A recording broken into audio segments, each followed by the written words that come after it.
out in a campfire at night in the desert, showing each other how talented they are.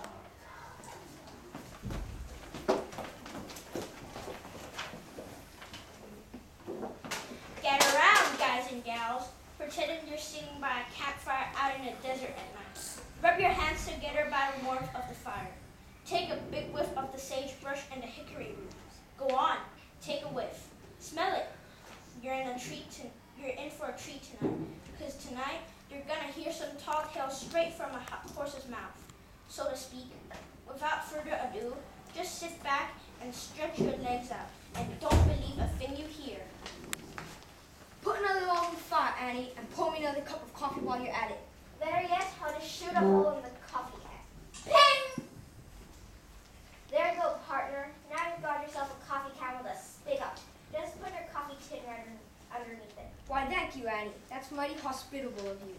Sure is quiet as them critters out there. Ow! Sounds like a mountain lion, don't it? That's a coyote if I ever heard one. A mountain lion just purrs like a pussycat. Now, alligator stuff another story. I had a outrageous fight with the whole gang of gators back in Louisiana. Those skelly oak tops came scraping up on my roof one night while I was fast asleep. They thought they had old Sally Ann by the tail. But oh no, out them, hook them, kick them right into tomorrow. The rain gave for 5 whole days after that. That sure sounds like a predicament you got yourself into, Sally Ann, but it still ain't nothing compared to some of the tangles done come my way. Sally Ann put her hands on her hips and spit into the fire. You don't say? I do say. Well, why don't you tell us one of your fine tales and let us be the judge of? Don't mind if I do. Take the time I wrestled with the rattlesnake, for example. The rattle came sneaking up on me, just like those gators tried sneaking up on you. I grabbed hold of the vermin and squeezed all the poison right out of it. Then I twisted the snake into a loop-lickety-split and caught a Gila monster with it. And that's not all. I caught me an eagle too, and a whole herd of cattle.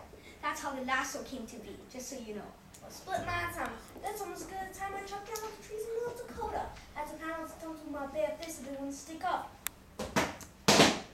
I was so tired when I walked away that I was wearing my axe. That axe caused some mighty big bruises and valleys. They say I can cut down the Grand Canyon with my axe, but that's another story. That's a good one as far as stories go. But did you ever have to crawl through a mountain in a single day? Can't say I ever had the inclination. Well, I can, and I did. John Henry's the name, and train tracks are my claim to fame. I've laid tracks every which way you can see. One time I came upon a group of men who wanted to build a track through a hunk of mountain. So there was a boulder as big as can smack dab in the way. So they set a pile of dynamite under it and kaboom! When the smoke cleared, the boulder's still there. It didn't even make a dent.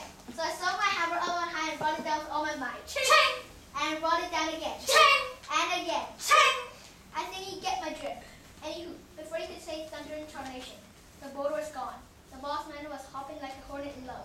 He said he got a new machine called a steam drill. It could hammer faster and harder than 10 men. According to him, I never had to stop or rest. Phooey! That's what I said. He was trying to get my goat, and I knew it.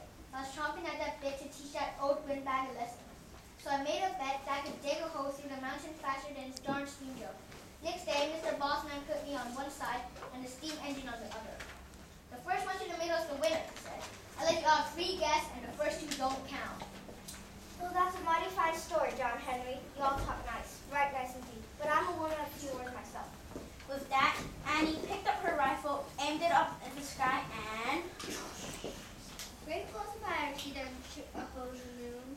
They don't call me a sure shot for nothing.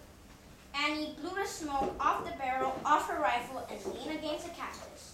Then she picked a thorn out of the cactus, put it between her teeth, and said, Got anything to top that, boys? Sally Ann looked at Paul Bunyan. Paul Bunyan looked at Pecos Bill, and Pecos Bill looked at John Henry.